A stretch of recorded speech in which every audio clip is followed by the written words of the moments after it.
Imagine what would have happened if you were to take the position of your boss today, or you were to take the position of the person that is leading you today, be it in your school, in your community, or let's assume at home, or whatever area that you find yourself today. Let's assume you were put in the position of the person leading you. Or let's rather say you are the leader right now. What difference do you think you will make that the person that is in a position is now making? What impact will you have brought? I'm Samuel, and thank you for joining the channel. Today, let's dive into some of the intriguing fact about why the lion is considered as the king within the animal kingdom, yet not the fattest, not the strongest, not the smartest, not even the tallest. But the lion is such an interesting creature that even God identified himself with the lion. This is interesting. And what beats my understanding is there are other animals within the animal kingdom that are more stronger than the lion. You have the tiger, the hyena, the wolves. But from my point of study and from what I have come to understand, that the lion is the king because of one word: mentality. The mentality of the lion determines the behavior of the lion. And as a leader, I have come to realize that there are a lot of things we can learn from the attitude of the lion. And some of the things that we can learn from the lion, before we go further, I would like to emphasize more on attitude. What is attitude? Most of the time we try to misplace attitude for behavior. And attitude and behavior are two different things. As a matter of fact, it is our attitude that determines what the behavior looks like. The action part is the behavior. But what triggers, what sponsors the action is the attitude. Attitude, therefore, is the mindset. Attitude, therefore, is the spectacle that we use to view the world and our environment. It is based on our attitude that we behave the way we behave. The attitude of a lion says that the elephant is just nothing but lunch. That is the mindset, the thinking. The lion will say, it doesn't matter how big you are, it doesn't matter how strong you are, as long as I attack you, you are in danger. So as a leader, there are few things that we can learn from the lifestyle of this unique creature that God identified himself with. And one of the things that I've come to discover, if God is identifying himself with the lion, it means he's trying to teach us that we can learn from the lion, because the lion is the most influencing animal within the animal kingdom. And God purposely designed you and I for the purpose of influence within this kingdom called human.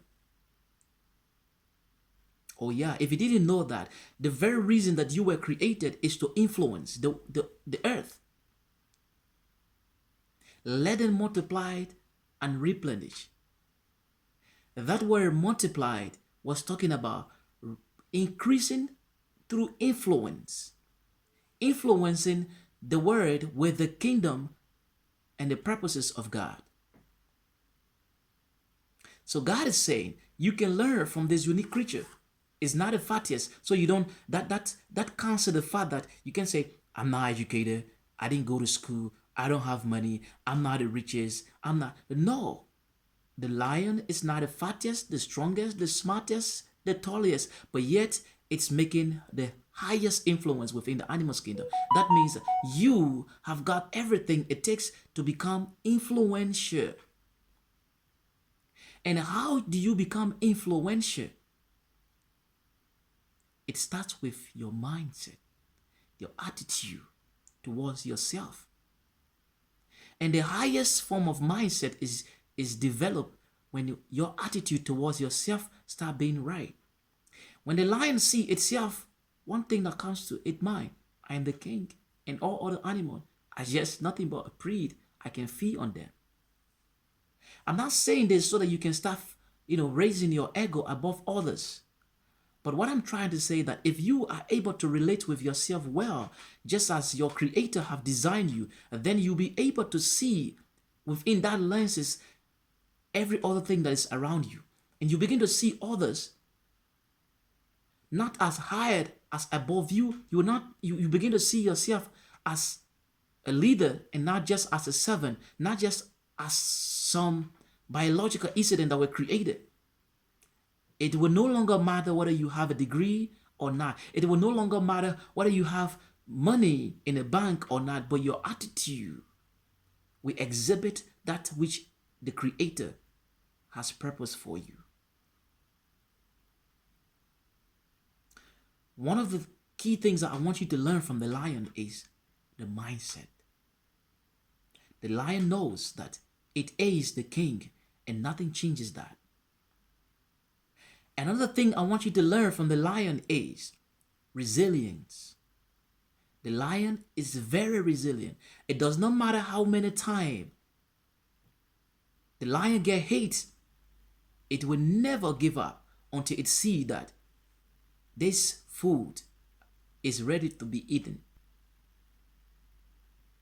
So, reprogram your mind. Rejuvenate your mind from the place of seeing yourself as a loser to seeing yourself as I cannot lose no matter what it takes. No matter how many times I fall, I will rise again. That ability for a person to rise up from their fallen state in leadership is called resilience. The ability to bounce back is called resilience. Learn to analyze your attitude towards yourself, towards your environment, and towards all other things that comes to you. Another thing that you can learn from the lion, apart from attitude and resilience, is the art of planning. Jesus said, who is a man that's set to build a tower without sitting to calculate the cost? Most of the time, we set goals that are unreachable. And what happens is when you set a goal that you are not able to fulfill, it affects your confidence, your self-confidence. Imagine when you set a goal and you are able to accomplish that goal. Just imagine the good feelings. It gives you a sense of purpose. It gives you a sense of courage. It gives you a sense of zeal.